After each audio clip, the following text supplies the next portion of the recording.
I'm Joe Grizzly, bitch.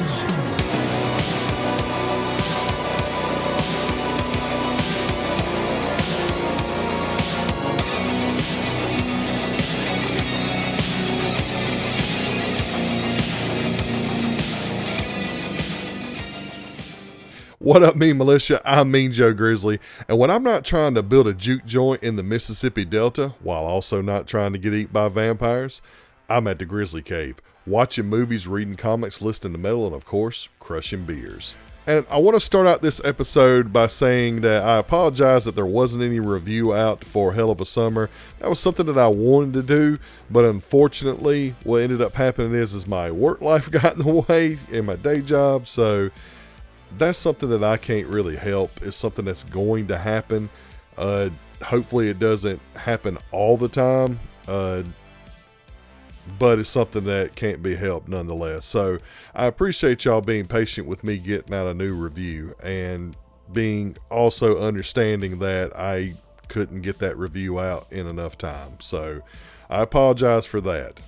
But I am back in the Grizzly Cave to bring y'all my review of one of my most anticipated films of this year, and that is Ryan Coogler's Sinners, the Mississippi Delta vampire film that stars Michael B. Jordan. And the question is, did it live up to all the hype that I wanted it to be? Because when I tell you that I was excited about this movie, I was very excited about this movie. But did it live up to the hype? Did it deliver what I wanted to and what I expected from Ryan Coogler? Was it just another preachy movie? Was it just something that I wasn't going to be able to relate to? Let's find out. This is Grizzly Grade Reviews.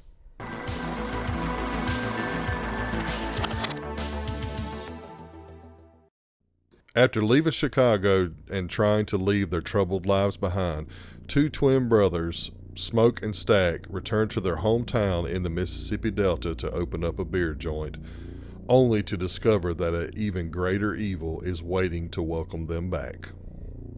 So when this movie first got announced, I was automatically in. I love Ryan Coogler as a director. I think that he hasn't missed yet.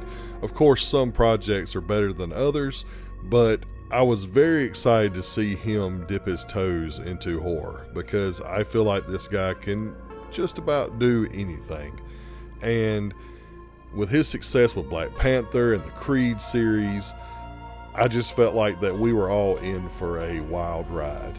And I'm happy to report that we absolutely have a wild ride here. This movie is fantastic. And it's not going to be what people think it is. It's not going to deliver on that 100% vampire movie. I would say that it's more of a 60-40, 70-30, 70% being great storytelling, and then the other 30 to 40% being a vampire film. And it sounds like that's not going to be what you want. It sounds like that is like terrible mismarketing and just trying to get people in the theater to watch the movie. But when I tell you that it absolutely works, it absolutely works. So let's get to the positives. So starting out with the positives, the cast is incredible, like just phenomenal. There isn't a bad performance in the whole house. The lead, Michael B. Jordan, playing dual roles as two twin brothers, Smoke and Stack, he is phenomenal. And that's what we expect from him at this point, I believe. I don't think that anyone is sitting back and saying, man, I hope Michael B. Jordan can deliver in this role. I think we all just expect him to be good like that. And that's very refreshing to have an actor who is consistently good in everything. And him and Ryan Coogler just complement each other. They are one of the biggest 1-2 punches in Hollywood right now. Like, you can almost guarantee put a stamp on it that whenever Ryan Coogler's involved and he's got Michael B. Jordan, it's not going to miss. And he definitely knocked it out of the park with this one, bringing us two twin brothers that he's played in this role, and both of them being starkly different than the other. One being Stack, which is the more carefree, jokey, a comedic role that is legitimately liked by everybody. Like, he's the guy that you have to like. There's no way you just don't like this guy. But he's also the guy that if you mess with him, you're going to get your ass kicked or worse. And then you have his brother Smoke. And Smoke is someone that you don't want to fuck with. And like, he is the no nonsense, all business, get shit done guy, and they really complement each other. They bounce off of each other very well, to the point that you really, if you didn't know that it was the same actor, and they're identical twins. So it's like, if you didn't know that they were the same actor and they looked different, you would 100% believe that they are two different people. That's the range that Michael B. Jordan has brought to this role. He perfectly contrasts to both of those characters. Like, you can't have two personalities that couldn't be more different, and they mesh well and complement each other so well. You got Haley Steinfield, who I didn't really expect much out of this movie. I thought that she was going to be just this background support character who has some kind of ties to these characters, and I was 100% wrong. She's a very important character, and she is, for lack of a better word, she is a no-nonsense lady that when she wants something, she gets it. And not in a bad way, she just knows what she wants. And if you don't give it to her, she'll find a way. And when I tell you that this is not a role that I've ever really seen Haley Steinfield play, she is very forward, and she says some very colorful things that wasn't really, it was almost jarring, because I just 100% didn't expect her to have the dialogue that she had in this movie. But it 100% works, and she nails it. Like, you believe that she grew up with these people and that she is just as rough around the edges as they are. And I want to commend her on her performance. She was great. You got Miles Canton in here. He is allegedly Michael B. Jordan's cousin or nephew, is what I believe I heard someone say.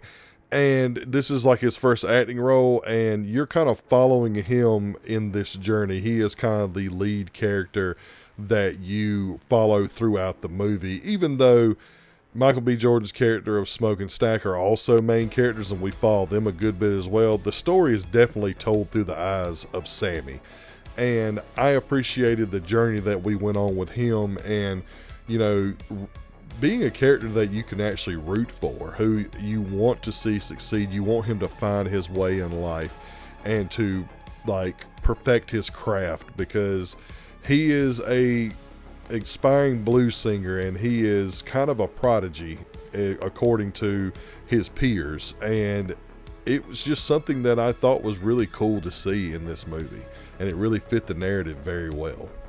You also got Jack O'Connell here, who plays the villain, the head vampire, and he does a great job of being this charismatic villain who is so sinister in his, like, motivations and the ways that he goes about things. And I found him to be a very effective villain, even though he is not necessarily the focal point of this movie. This movie has a story to tell, and vampires are definitely the secondary story. And I'll get to that later on in the review, because that's either going to make or break this movie for you. But for me, it didn't affect it much at all.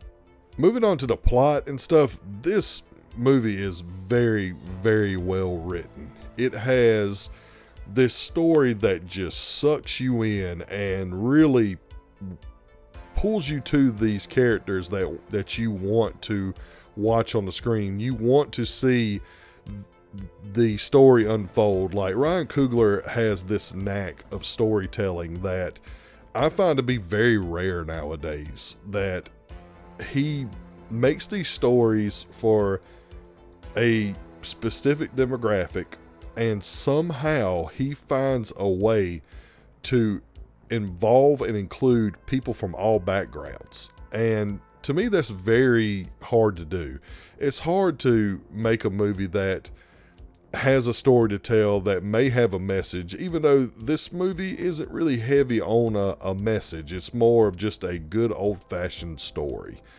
But he makes you like feel like you're back in that time period, like you're back walking with these characters and experiencing this with these characters. And it's very hard to do. It's something that not a lot of directors can do now, and Ryan Coogler 100% needs to be praised for that.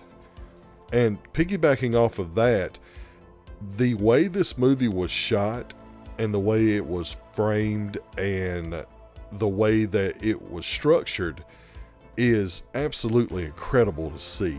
He swaps aspect ratios in this movie multiple times, and normally that would be so jarring that it would just make the movie just feel really strange, and it absolutely works. And I don't know how he actually pulled this off and made it run so well together, but he did, and I appreciated it so much. Kind of wrapping back around to the storytelling aspect, there's a scene in this movie where he kind of goes from the past, present, and future of culture, and he blends them together, and it should not work at all. It should be the most goofy, corniest shit that you've ever seen, and somehow he made it work. He made it like he blends all these genres over the of all time. He just blends them all together from way in the past all the way to the present, and the way that he flows them together and meshes them together, it was just really cool to see on the screen. Ryan Coogler's a phenomenal director, and if you already didn't know that by watching his other works, then you will definitely know that by watching Sinners. The period piece aspect of the movie, where it takes you back to the 1930s, post World War I, pre World War II Mississippi Delta, in the Jim Crow era, the way that it is presented to us and the way that it is shaped around you and the way that it is presented to you is very digestible, and it's very, like, it feels super authentic. It feels like that you are right there with those characters, and it's not something that is like kind of just pushed in your face like most movies around this time. It isn't. The Jim Crow era is obviously a black eye on our country's past, and it's very easily just to fall into that preaching territory, and we all know that era was bad. And Ryan Coogler finds a way to show you the injustices and the harshness of living in that era, especially in the Mississippi Delta. He finds a way to do it in a digestible manner that doesn't make you feel like that you're being like beaten over the head with it. He does a phenomenal job of that. He also does a great job of capturing the Delta blues culture that was seemingly crafted around this time and was later on just focused into a focal point and spread all through the country. He did a phenomenal job with that. It was very cool to see that. I'm not this big time blues fan, but I acknowledge how important the Delta blues is to not only all music, but definitely to the music that I love to listen to. It has a major influence on so much music that was produced here in America and abroad. So to really sum it up in words, this movie is so full of culture, and it's not culture that alienates people who aren't part of that community. And I appreciated that so much. It gave you a different perspective that you could relate to. And I really think that that's so freaking hard to do. And Ryan Coogler is the person to do it. He just knows what the hell he's doing. I spoke a little bit about it before, but the cinematography in the movie is incredible. It's a very beautiful movie to look at in more ways than one. From the horizon shots when the sun's coming up or going down, to the environments of Mississippi, to the inside of the juke joint, to the eyes of the vampires glowing in the dark. That effect with the vampires was great. It was a big callback to me. It was a big callback to like Salem's Lot, and I thought I'd always am going to appreciate those callbacks to those classic vampire films. Moving on to the vampires themselves, as I said before, the vampires are not the forefront of this movie, particularly in the first 2 acts of the film. They are in the background until they are in the forefront, and I felt like the vampires were very effective. These are traditional vampires. Garlic hurts them. You stake them in the heart. They can't handle sunlight. They had to be invited in. That was a big aspect of the movie, is the vampires have to be invited in. And I felt like the use of that old school vampire lore was executed very properly. And I felt like, as I said before, the look of the vampire, because these are the vampires that have like the jagged teeth. They look a lot like the Salem's Lot vampires, and they have the glowing eyes, and they glide, and they kind of just they play with their food too. They like to whisper to them in the dark and stuff like that. And I felt like that Ryan Coogler executed that perfectly as well. The effects in the movie, some of them are practical and some of them are definitely CGI, but I feel like that the CGI is very well done. Normally, I just don't like CGI blood and gore. I feel like that it kind of just takes away from the movie's magic. And that's something that I've said over and over on this, and I'm always going to prefer practical effects. And they do have some practical effects in this, but majority of it I'll say is CGI. And that's something that, again, I felt like they used correctly, and they did a great job of. In particular, I want to praise the scenes where Michael B. Jordan and the twins are standing side by side and they're interacting with each other. I don't know what they did different than other movies, and maybe they didn't use CG at all. It probably is some kind of camera effect that they used, but whatever they did a absolute phenomenal job with it. Like, probably the best that I've ever seen, to be honest with you. I know that's something that people like to use a lot, like the best I've ever seen, but truly, like, you see these two characters interacting on the screen feel like two different people talking to each other, not real guy and CGI guy, or real guy and cutout guy. The way that they did it perfectly. And I don't think I've ever seen it done that good ever.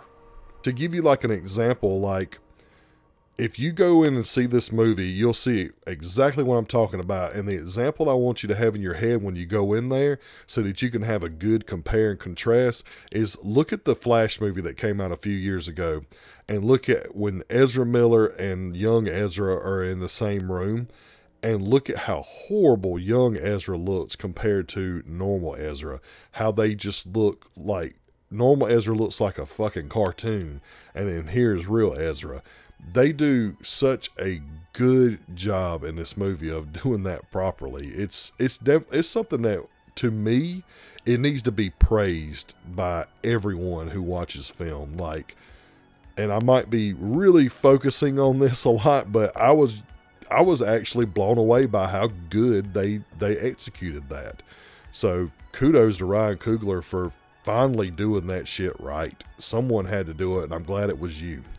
Moving on to the mix aspects, and this is very minuscule what I'm saying, because this did not affect my viewing experience at all. I felt like it was a great movie regardless.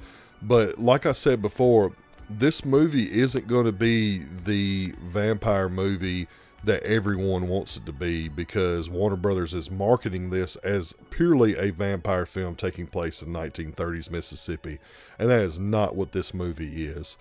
I will say that if I had to describe this movie to anyone, I would say American Gangster taking place in 1930s Mississippi Delta, but instead of having one person, you have two twin brothers. And then going throughout the movie, it eventually turns into From Dusk Till Dawn set in the 1930s Mississippi Delta. That's the best way that I can put it. And it's honestly, other than From Dusk Till Dawn, like catching up quicker and really taking place, like the action and stuff goes down in half of the movie, and then boom, the other half is all vampire action. Instead, this one's like 2/3 of the movie is build up and letting you get invested in these characters and world building and storytelling, and then the last third, the vampires really come into play. And that should not work, like I said before, but it does for me. But I know that it's not going to work for everybody. And that's fine. It's not supposed to work for everybody, but it 100% worked for me because it had no bearings whatsoever on how I feel about this movie. And it doesn't feel jarring either. It doesn't feel like it robbed me of anything or it promised me something and didn't give it to me. It just, it works. I can't describe why it works. It works from a standpoint because Ryan Coogler is such a good storyteller. It doesn't feel like the vampires were just shoehorned in there. It doesn't feel like that we had a movie about two gangsters and they went home and they stirred up trouble back in their hometown in Mississippi. It feels like two gangsters went back to town, tried to open up a juke joint, was doing a pretty decent job of it, and then throughout the day they encounter vampires into the night. And it works.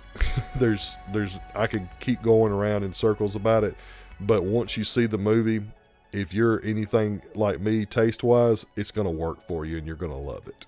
And moving on to the one negative, and it's not a very heavy negative. Although I was locked in on this movie the entire time, I was never bored. I was completely engaged and in this world and loving every minute of it. It does feel like you're sitting there for a while and you're like, okay, when's the vampires coming? This is a vampire movie. Where's the vampires at? What's happening with the vampires? And then it happens in the third act. And like I said, in the mixed portion, it didn't affect the movie for me, but I did find myself sitting there asking, all right, when are the vampires coming in? This movie's been going for a little bit. When are the vampires going to come in? Are they just going to come in at the end and that's going to like muddle the experience for me? And when they finally do come in, although it's not that jarring, it did feel like it took a while to get there. And again, I didn't mind the journey, and that's what is making me way more forgiving on this.